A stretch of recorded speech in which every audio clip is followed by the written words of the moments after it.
പപ്പടം പൊടിയുന്ന പോലെ പാലങ്ങൾ പൊടിഞ്ഞു വീഴുന്ന ഒരു സംസ്ഥാനമാണ് ഇപ്പം ബീഹാർ എന്ന് പറയുന്നത്. പക്ഷേ നരേന്ദ്രമോദി രാഹുൽ ഗാന്ധി മിണ്ടിയാൽ തന്നെ ഒരു വഴിപാട് പോലെ മിണ്ടി വിടത്തേ ഉള്ളൂ.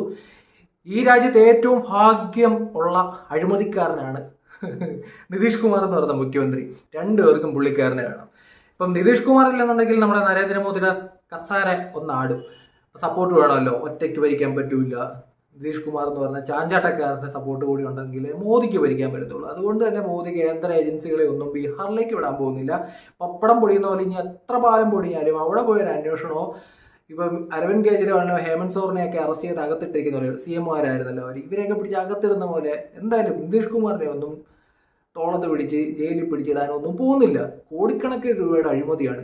ഈ പാലം പൂർത്തിയാക്കുന്നതിന് മുമ്പ്, പൂർത്തിയായി ഉദ്ഘാടനത്തിന് മുമ്പ് ഒക്കെ അങ്ങ് പൊടിഞ്ഞു വീഴുകയാണ്. അവിടെ ഇങ്ങനെ ടക്കടക്കാന്ന് പറഞ്ഞ് വീണുകൊണ്ടിരിക്കുകയാണ്. അഴിമതിക്കെതിരെയാണ് എന്നൊക്കെ പറയുന്ന പല രാഷ്ട്രീയക്കാരും മിണ്ടൂല.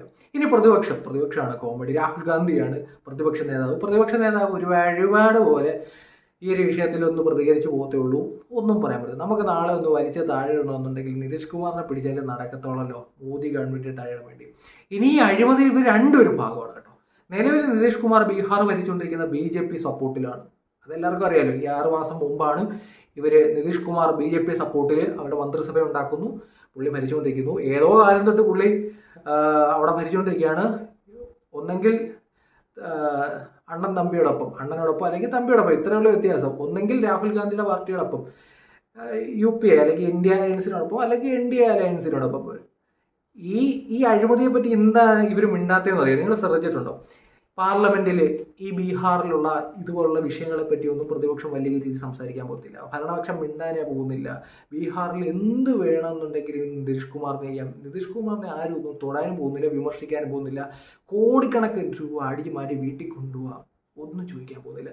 ഈ പ്രതിപക്ഷം രാഹുൽ ഗാന്ധി എന്താ മിണ്ടാത്തതെന്ന് വെച്ചാൽ 2022 തൊട്ട് രാഹുൽ ഗാന്ധിയുടെ സപ്പോർട്ടിലാണ് നിതീഷ് കുമാർ മുഖ്യമന്ത്രിയായിട്ട് ബീഹാറിലിരുന്നത്. ഈ സമയത്തൊക്കെ ആണല്ലോ പാലത്തിന് ടെൻഡർ കളിച്ചെന്നും പാലത്തിന് പണി തുടങ്ങിയത്. 6 മാസം മുമ്പ് BJP വീണ്ടും അവർ സപ്പോർട്ട് കൊടുത്ത് ഇപ്പം മന്ത്രിസഭയുടെയാണ്. അവരാണല്ലോ പാലം ബാക്കി പൂർത്തിയാക്കുന്നതും ഉദ്ഘാടനത്തിന് വിട്ടതും ഒക്കെ.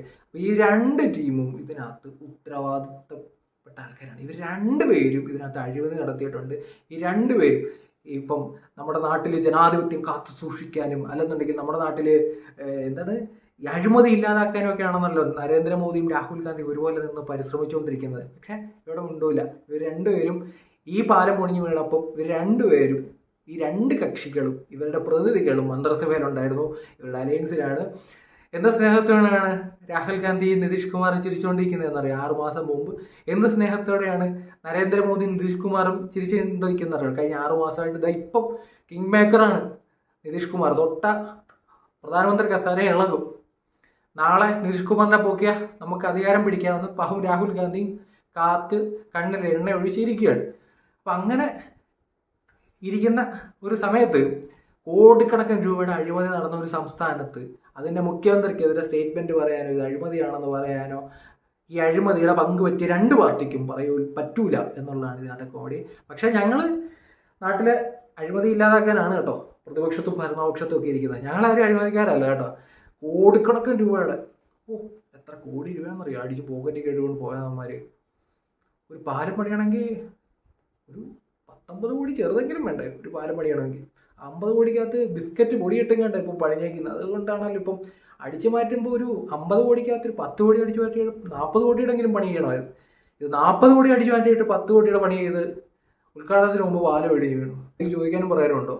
നിങ്ങൾ ടൂത്ത് പേസ്റ്റിന് കൊടുക്കുന്ന നികുതി വരെ ലവന്മാർ അടിച്ചുകൊണ്ട് പോവുക. അങ്ങനെ നാട്ടിലിരുന്നാണ് നമ്മൾ സംസാരിക്കുന്നത്. ആദ്യമായിട്ട് പേജ് കാണുന്ന ഫോളോ ചെയ്യുന്നവർ പരിഗണിക്കുക.